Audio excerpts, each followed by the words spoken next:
The voice of اسلام کے معزز خواتین حضرات، السلام علیکم۔ امید کرتا ہوں کہ آپ خیریت سے ہوں گے۔ حضرت سلیمان علیہ السلام اللہ تعالیٰ کے برگزیدہ نبی تھے۔ حضرت سلیمان علیہ السلام داؤد علیہ السلام کے بیٹے تھے۔ سمجھا جاتا ہے کہ انہوں نے متحدہ اسرائیل پر 970 قبل مسیح سے لے کر 931 قبل مسیح تک حکومت کی۔ ان کے بعد ملک اسرائیل کے 2 حصے شمالی اور جنوبی ہو گئے۔ حضرت سلیمان علیہ السلام کا سلسلہ نسب یہودی اولاد یعقوب علیہ السلام کے واسطے سے یعقوب علیہ السلام سے جا ملتا ہے۔ قرآن پاک میں انہیں ابراہیم علیہ السلام کی اولاد میں شمار کیا جاتا ہے۔ داؤد علیہ السلام کی طرح اللہ تعالیٰ نے حضرت سلیمان علیہ السلام کو بھی بہت سے معجزے عطا کر رکھے تھے۔ آپ جانوروں کے بولیاں سمجھ لیتے تھے۔ ہوا پر آپ کا قابو تھا۔ آپ کا تخت ہوا میں اڑا کرتا تھا۔ یعنی صبح اور شام مختلف سمتوں کو ایک ماہ طے کر لیا کرتے تھے۔ حضرت سلیمان علیہ السلام کی سب سے بڑی خصوصیت یہ تھی کہ آپ کی حکومت صرف انسانوں پر ہی نہ تھی بلکہ جن بھی آپ کے تابع تھے۔ حضرت سلیمان علیہ السلام مسجد اقصی اور بیت المقدس کی تعمیر شروع کی، جن دور دور سے پتھر سمندر سے موتی نکال کر لایا کرتے تھے۔ یہ عمارتیں آج تک موجود ہے۔ اس کے علاوہ آپ نے جنوں سے اور بھی بہت سے کام لیے۔ ایک موقع پر اللہ تعالیٰ نے حضرت سلیمان علیہ السلام کو آزمائش میں ڈال دیا۔ آپ کے پاس ایک انگوٹھی تھی جس پر اسم اعظم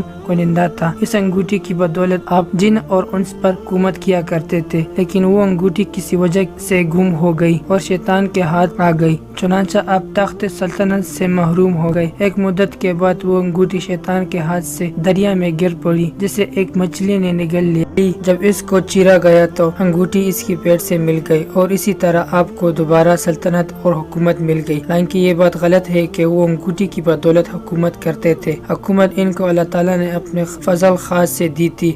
حضرت داؤد علیہ السلام کی طرح اللہ تعالیٰ نے حضرت سلیمان علیہ السلام کو بھی بعض خصوصیات اور امتیازات سے نوازا اور اپنی بعض نعمتوں میں سے بعض ایسی نعمتیں عطا فرمائی جو ان کی زندگی مبارک کا تغرائے امتیاز بنی۔ اللہ تعالیٰ نے حضرت داؤد علیہ السلام اور حضرت سلیمان علیہ السلام دونوں کو یہ خصوصیات عطا فرمائی تھی کہ وہ چرندوں پر ان کی بولیاں سمجھ لیتے تھے، اور دونوں بزرگوں کے لیے ان کی آوازیں ایک ناطق انسان کی گفتگو کی طرح تھی۔ قرآن میں سورہ نمل آیت نمبر 15 میں حضرت سلیمان علیہ السلام کی اس شرف کا اس طرح ذکر کیا ہے، اور بے شک ہم نے داؤد اور سلیمان علیہ السلام کو بڑا علم عطا فرمایا، اور دونوں نے کہا تمام تعریفیں اس اللہ ہی کے لیے ہے جس نے ہمیں اپنے بہت سے ایمان والوں بندوں پر فضیلت بخشی اور سلیمان علیہ السلام اور داؤد علیہ السلام کے جانشین بنے، اور فرمایا اے لوگو ہمیں پرندوں کی بولی سکھائی گئی اور ہر چیز ہم کو عطا کی گئی، اور بے شک یہی اللہ کا کھلا فضل ہے۔ حضرت سلیمان علیہ السلام کی حکومت کا ایک بڑا امتیاز جو کائنات میں کسی کو نصیب نہیں ہوا وہ یہ تھا کہ ان کے زیر نگی صرف انسان ہی نہیں تھے بلکہ جن اور حیوانات بھی تابع فرمان تھے، اور یہ سب حضرت سلیمان علیہ السلام کی حاکمانہ اقتدار کے تابع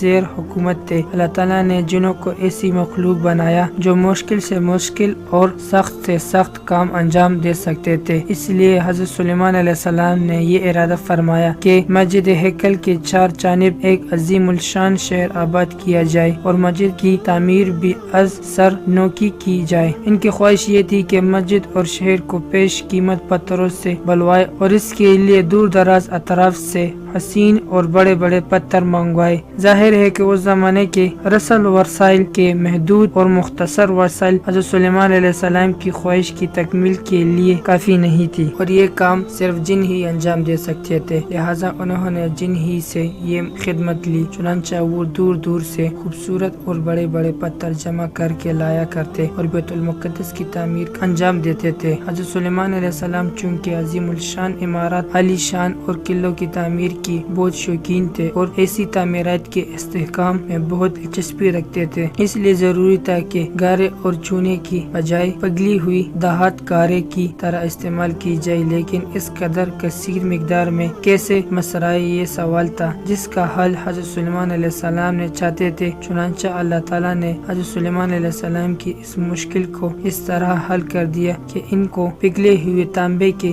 چشمے مرحمت فرما دیے۔ ایک مرتبہ حضرت سلیمان علیہ السلام جنوں اور انس اور حیوانات کے عظیم الشان لشکر کے جلوس میں کس جگہ تشریف لے جا رہے تھے۔ لشکر کی کثرت کے باوجود کسی طبقے کے افراد کی بھی یہ مجال نہ تھی کہ وہ اپنے درجہ اور رتبے کے خلاف آگے پیچھے ہونے کی بے ترتیب کا مرتکب ہو سکے۔ لشکر چلتے چلتے ایک ایسی وادی میں جا پہنچا جہاں چونٹی بے شمار تھی اور پوری وادی ان کا مسکن بنی ہوئی تھی۔ چونٹیوں کے ملکہ نے لشکر کے اس کثیر امواج کو دیکھ کر اپنی امت سے کہا کہ تم فوراً اپنے اپنے بیلوں میں گھس جاؤ۔ سلیمان علیہ السلام کے لشکر کو کیا معلوم کہ تم اس کثرت کے ساتھ وادی کی زمین پر رینگ رہی ہو، نہ معلوم ان کے گھوڑوں اور پیادوں کے نیچے تم میں سے کتنی تعداد بے خبری میں رون جائے۔ چونٹی کی یہ بات حضرت سلیمان علیہ السلام نے دور سے سن لی اور ہنس پڑے اور کہنے لگے، اے پروردگار، مجھ کو یہ توفیق دے کر میں تیرا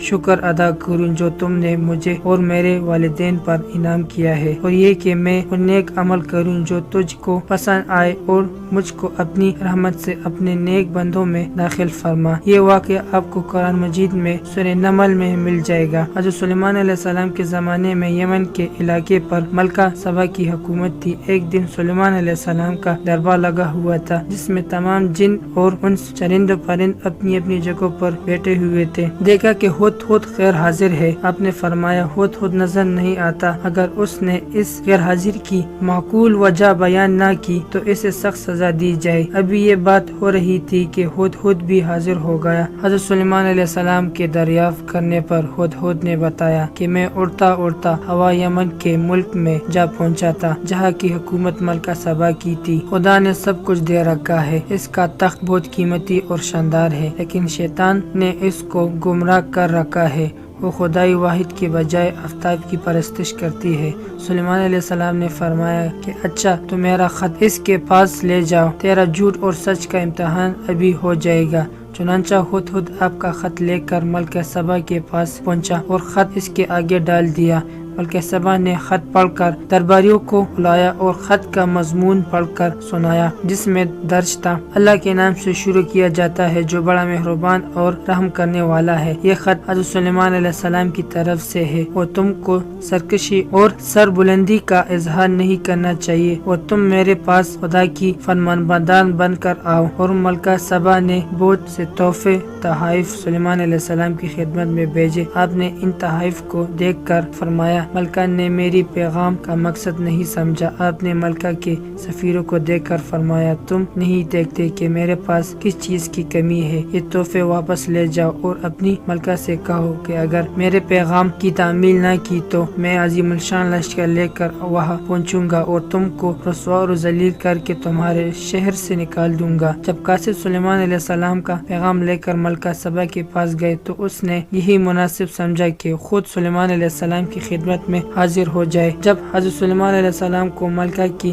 روانگی کا علم ہوا تو آپ نے فرمایا کہ دربار والوں میں کوئی ایسا ہے جو ملکہ سبا کا تخت یہاں لے آئے۔ ایک جن نے کہا کہ آپ کے دربار برخاست ہونے تک میں تخت لا سکتا ہوں، اور میں قوی اور امین بھی ہوں۔ آپ کے وزیر آصف بن برقیہ نے کہا کہ میں آنکھ چپکتے تک اس کا تخت پیش کر سکتا ہوں۔ اس نے اس میں عزم پڑھا تو ملکہ سبا کا تخت حاضر ہو گیا، اور جیسے ہی سلیمان علیہ السلام نے مڑ کر دیکھا تو ملکہ کا تخت وہاں موجود تھا۔ اس پر حضرت سلیمان علیہ السلام نے اللہ تعالیٰ کا شکر ادا کیا اور فرمایا کہ خدا کا یہ فضل میری آزمائش کے لیے ہے تاکہ وہ دیکھے کہ اس حالت میں بھی اس کا شکر ادا کرتا ہوں۔ جب ملکہ سلیمان علیہ السلام کے دربار میں پہنچی تو اس سے پوچھا گیا، تیرا تخت بھی ایسا ہے جیسا یہ ہے؟ اس نے کہا، یہ تو وہی ہے۔ ملکہ سبا حضرت سلیمان علیہ السلام کی پیغمبرانہ جاہ و جلال کو دیکھ کر دین حق قبول کر لیا۔ حضرت سلیمان علیہ السلام کے پاس ایک سوزو جات تھی جس کا ثبوت صحیح بخاری کے حدیث سے ملتا ہے۔ ابو ہریرہ رضی اللہ عنہ بیان کرتے ہیں کہ حضرت سلیمان بن داؤد علیہ السلام نے کہا کہ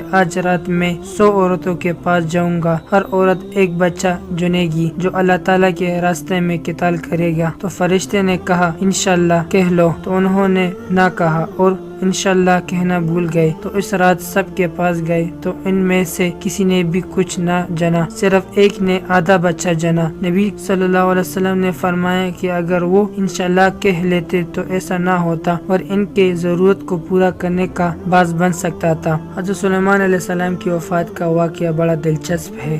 حضرت سلیمان علیہ السلام کے حکم سے جنوں کی ایک جماعت نکلی۔ سلیمانی بیت المقدس بنانے میں مصروف تھی کہ سلیمان علیہ السلام کی وفات کا وقت آ پہنچا۔ آپ ایک لاٹھی کے سہارے کھڑے ہو گئے اور انتقال فرما گئے۔ جنوں کو آپ کی موت کی خبر نہ ہوئی اور وہ اپنے کام میں لگے رہے۔ آخر ایک عرصے کے بعد جب ان کی لاٹھی کو دیمک نے چاٹ لیا تو وہ بوڑھی ہو کر ٹوٹ کر گر پڑی اور حضرت سلیمان علیہ السلام جو لاٹھی کے سہارے کھڑے تھے وہ بھی گر پڑے۔ اس وقت جنوں کو معلوم ہوا کہ حضرت سلیمان علیہ السلام تو مدت سے انتقال کر چکے ہیں۔ تو یہ تھا حضرت سلیمان علیہ السلام کا واقعہ۔ اس قسم کے اور بھی ویڈیوز دیکھنے کے لیے ہمارے چینل کو سبسکرائب کریں۔ اگر ویڈیو پسند آ گئی ہو تو لائک کرو اور اپنے رائے کا اظہار کمنٹ سیکشن میں ضرور دیں۔ آخر میں آپ سے پھر سے درخواست ہے کہ دی وائس آف اسلام کو سبسکرائب کریں اور ساتھ ہی لگی گھنٹی کو بھی کلک کریں تاکہ ہمارے آنے والے نوٹیفیکیشن بر وقت ملتا رہے۔ تو ملتے ہیں نیکسٹ ویڈیو میں۔ خدا حافظ۔